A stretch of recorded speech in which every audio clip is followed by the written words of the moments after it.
There is a state of consciousness that isn't sleep, isn't waking, and isn't dreaming. A philosophical text roughly 3,000 years old insists it exists anyway. As a fourth category, most people never consciously visit. Modern sleep researchers, apparently without much knowledge of that ancient text, recently gave a strikingly similar state a brand new acronym. Somewhere between the two, an entire tradition of guided practice has spent centuries quietly rehearsing the exact same territory, long before either group showed up to name it.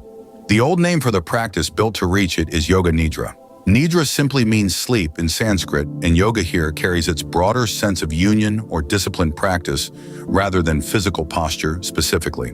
The full phrase is usually translated as yogic sleep, which is almost right and also almost entirely misleading, because the entire point of the practice is that you never actually fall asleep at all. To understand why anyone bothered mapping a fourth state of consciousness in the first place, it helps to look at how the other three were defined. The Mandukya Upanishad, one of the oldest of the Upanishads, texts that form part of the philosophical core of the Vedic tradition, describes ordinary experience as moving through three recognizable conditions. Jagrat, the waking state, oriented outward toward the senses and the physical world.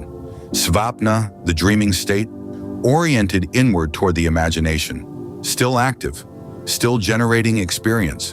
And Sushupti, deep dreamless sleep, where even that inner activity goes quiet. The text is remarkably specific about this, for something composed so long before anyone had a word for neuroscience. It treats these three states almost like three separate rooms a person moves through every 24 hours, each with its own quality of awareness. None of them permanent, none of them the whole story. Most classical philosophy stops there, satisfied with three. This particular text does not. Then the text does something unusual. It insists there's a fourth state underlying all three, called Turiya, not really a state at all in the way the other three are, but closer to the silent awareness present in each of them, usually obscured by whichever of the three happens to be running at the time. The text doesn't describe Turiya as something you reach by trying harder. It describes it as something already present, simply covered over by the noise of waking, dreaming, and sleeping in turn. That's a strange thing to build an entire practice around, since most practices are designed to produce a result you don't currently have. This one was designed to notice a state the text insists you already possess. Centuries of tantric practice eventually developed a fairly specific method aimed at that noticing, and the version most widely taught today owes its structure largely to one 20th century teacher. Swami Satyananda Saraswati, founder of the Bihar School of Yoga, published a systematic account of the practice in 1976, drawing on older tantric techniques and organizing them into a repeatable sequence that could be taught consistently to large groups without years of one-on-one apprenticeship first. Before that systematic account, versions of this practice had circulated for generations in a scattered, teacher-to-teacher form, details shifting depending on lineage and instructor. What Satyananda's book effectively did was standardize a sequence flexible enough to preserve the tradition's core logic, while specific enough that it could be printed, translated, and taught the same way twice. Lie down. Set a single, simple intention, called a Sankalpa, planted at the very start while the mind is still alert enough to hold it clearly. Then move attention, slowly and in a fixed order, through dozens of points across the body without moving a single muscle. That last detail matters more than it sounds like it should. The body stays completely still, arguably more still than in ordinary sleep, while awareness keeps moving. Waking life usually pairs stillness with drowsiness and movement with alertness. Yoga Nidra deliberately breaks that pairing apart. It's worth being specific about how this differs from simply lying down for a nap, since from the outside, they can look nearly identical. A nap invites the mind to disengage entirely, often sliding straight past the hypnagogic threshold into actual sleep, sometimes leaving you groggier than before you started. This practice is built specifically to prevent that slide. The continuous, slowly moving body scan gives the mind just enough to track that it tends to stay hovering at the border rather than crossing it, which is part of why a well-guided 20-minute session can leave you feeling clear rather than the heavy, disoriented state a longer nap sometimes produces. Here's the part modern sleep science has only recently caught up to describing in its own vocabulary. In 2021, the Stanford neuroscientist Andrew Huberman began popularizing a term for a closely related category of practice, calling it non-sleep deep rest, usually shortened to NSDR. Huberman has been fairly direct in his own explanations that the term was built partly as an accessible entry point into practices that already existed under other names, Yoga Nidra prominent among them, without requiring the specific philosophical framework that traditionally came attached. Strip away the Sankalpa and the metaphysics of Turiya, in other words, and much of the practical technique underneath survives largely intact. It's a familiar pattern by now, watching an old contemplative technology get relabeled for a Western audience more comfortable with an acronym than a Sanskrit compound word. What the two systems agree on, independently arrived at across roughly 3,000 years in one ocean, is that lying still with guided, structured attention produces something measurably different from either napping or simply resting with your eyes closed. Electroencephalogram recordings taken during deep relaxation practices like this one tend to show a shift toward theta and alpha brainwave activity, patterns typically associated with the drowsy, hypnagogic border just before true sleep onset. Critically, in a well-guided practice, that border state is where attention tends to hover, rather than crossing over into the slower delta waves that mark deep sleep itself. You're parked deliberately at the threshold, not pushed through the door. Researchers who study this hypnagogic zone specifically have noted it's also the state most associated with sudden creative insight, the loose associative thinking that tends to vanish the moment full waking alertness returns. There's a reasonable case that this threshold state does something useful on its own. Some sleep researchers studying quiet wakeful rest have found periods like this appear to support memory consolidation, the process by which the brain files away what it learned earlier in the day, strengthening certain neural connections while the mind is disengaged from taking in anything new. Reduced physical tension and a measurable drop in perceived stress are also commonly reported, even in guided sessions lasting well under half an hour. None of this requires the metaphysical framing to be true for the practical benefit to be real.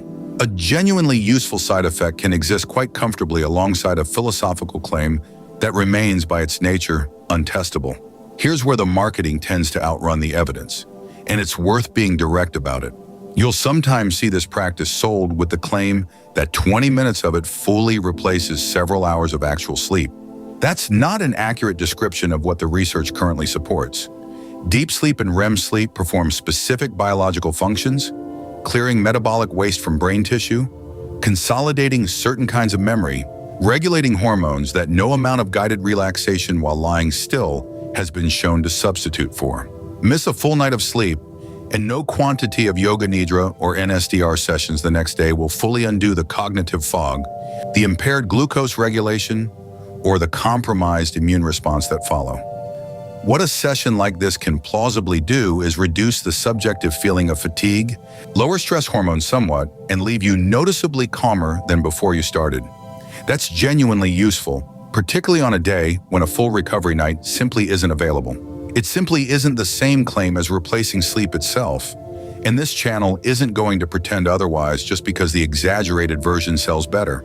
Here's the actually counterintuitive part, and it echoes what the ancient text insisted on from the very beginning. Most relaxation advice tells you to relax harder, to work at unwinding the way you'd work at a task. Yoga Nidra and its modern NSDR cousin both work better with the opposite instinct. You're not manufacturing stillness. You're noticing a stillness that tradition claims was quietly available the entire time, underneath the ordinary noise of being awake. Effort, oddly, tends to interfere with the process rather than produce it. This is part of why the practice is traditionally done lying down rather than seated upright in meditation posture. Sitting up tends to recruit just enough postural effort to keep the waking mind subtly on duty, whereas lying flat removes one more reason for it to stay alert. The instruction in almost every guided version of this practice isn't try to relax. It's simply notice what's already here.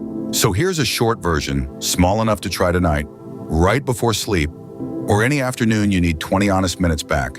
Lie down on your back, arms resting slightly away from your sides, palms open, legs uncrossed and slightly apart. Take 3 slow breaths, letting each exhale settle you a little further into the floor. Now silently choose one simple intention. Something short: I am calm. I sleep deeply. Nothing elaborate, nothing you have to think hard about. Traditionally, the Sankalpa is planted right at the start, while ordinary waking alertness is still present enough to hold an intention clearly, on the theory that a seed planted at the threshold of this state takes root more easily than one planted from full waking effort. Plant it once and let it go. Begin moving your attention slowly through your body without moving anything physically. Right hand thumb, right hand fingers, one at a time. Palm, back of the hand, wrist, forearm, elbow, upper arm, shoulder. Move to the left hand and repeat the same slow path. Then the right foot, toe by toe, sole, heel, ankle, all the way up the leg. Then the left. Move through your torso, belly, chest, upper back, lower back, neck, face, forehead, eyes, cheeks, jaw, all the way to the crown of the head. Don't rush any part of it. You're not performing a task. You're simply visiting each place briefly, the way you'd glance at rooms in a house you already know well. When you reach the top of your head, rest there for a moment.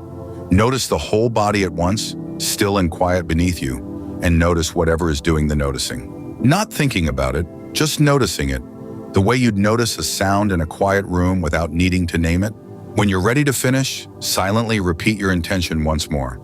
Then begin to deepen your breath, gently wiggle your fingers and toes, and take your time returning to the room around you, rather than snapping back all at once.